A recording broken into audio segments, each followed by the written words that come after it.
Tractor starting 101. First, we'll make sure we have diesel fuel. Oh,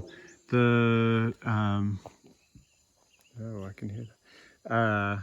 The gauge for the fuel does not work, and it's a big deal if a diesel runs out of fuel.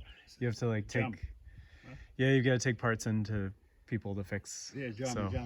So, this is the water level. Ooh.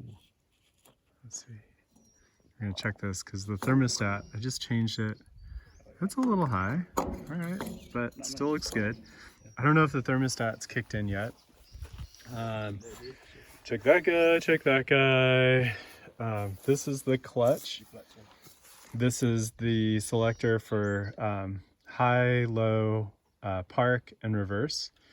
This is the differential lock. So if you get stuck and you need to lock your wheels up, you push that down, it'll link them together and usually get you unstuck. This is the power takeoff on/off switch.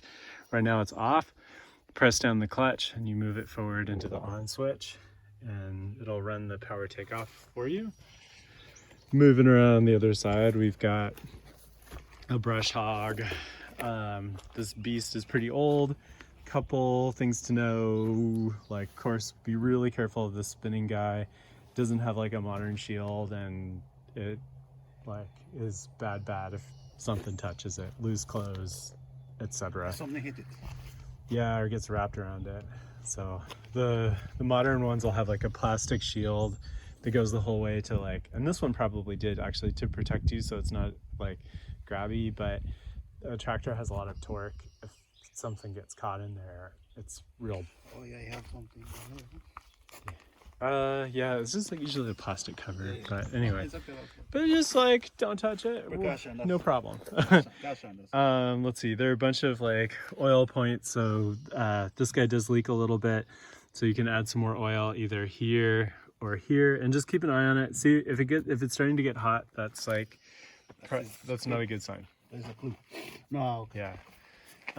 Then this is, if you hit something big, this is a shear bolt.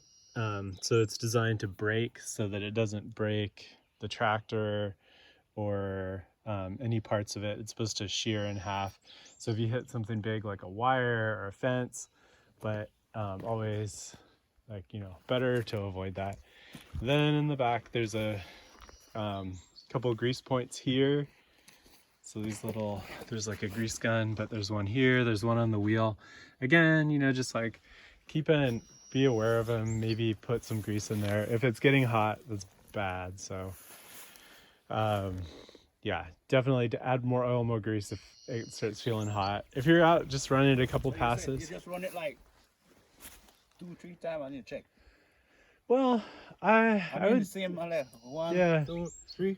Yeah, I would Check, you probably could run it like 30 minutes or so, but just keep an eye on it. It's old, so yeah. Just put a new battery in it, but we'll do this part first. So power takeoff switch, or not power takeoff, the hydraulic switch is here. This will raise and lower. I'm going to push it down and you'll see it'll drop the brush hog. This is the auto set. I just learned about this in the manual, but there's a high, medium, and low setting. That is like the front or the back? That's the back one, yeah. So you can set it high, medium, low. This side is the speed selector. So it'll be high is in yellow and low is in green. And then reverse will be the same. And park will just like if it's in gear, will be like a kind of like a parking brake. You can also adjust the rate of fall of your hydraulics with this guy right here. So you turn this guy, you can make your hydraulics fall really low or really fast. So you can make them drop or you can make them go. Yeah, it's like your rate of fall for hydraulics. Let's see. This side is brakes and gas. So tractor brakes are per wheel. But the clutch breaks it too, no? The clutch will stop it, yeah. But if you want to break a wheel, if you want to stop a wheel, it's like dual-sided. You can put this thing together, and that'll link them. This is a throttle, so yeah, it's the gas. But usually, yeah, for makes the engine turn higher. But usually on a tractor, you're going to use this guy because this is like cruise control. It sticks wherever you put it. What's this is? Yeah, so that's your throttle. So What? Yeah, Your what? your throttle, your gas. Your gas speed? Yeah, speed. Okay. Yeah, I mean speed's complicated, right? Could be gears, could be gas, but gas. And But this guy goes only to it'll go. Yeah. normally where you use it.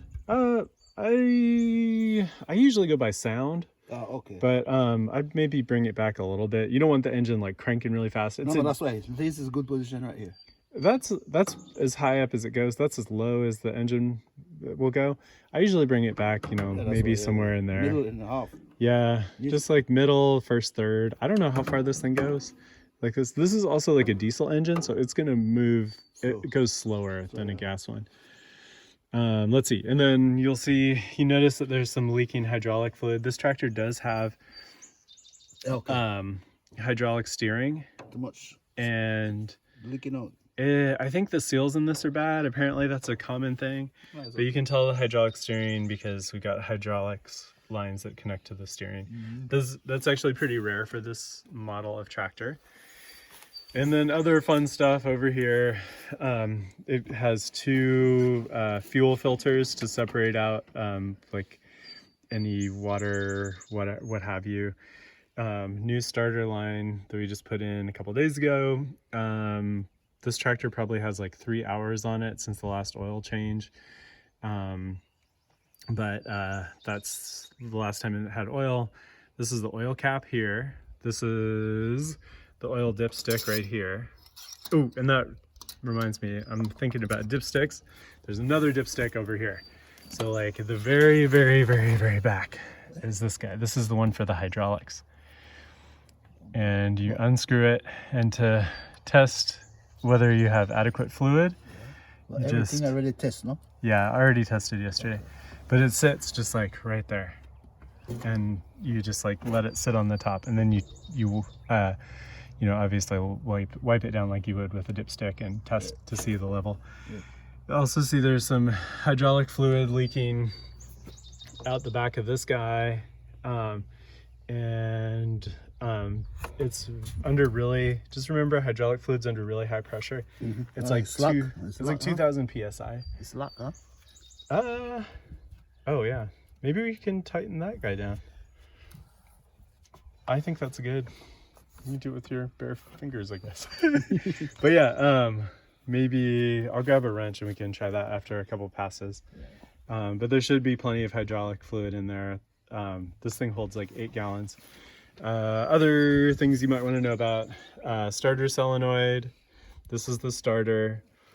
Open this guy up. You teaching me a mechanic? Anyway, open this guy up. This is the air filter. This guy's the gas tank right here. But this is the little filter.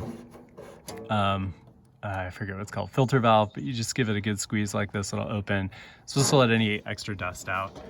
You don't have to worry too much about that. It's really wet right now. It's not very dusty. And the filter was replaced like last summer, so it should be really new.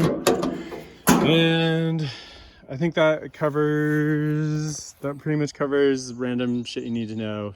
It's 9 minutes.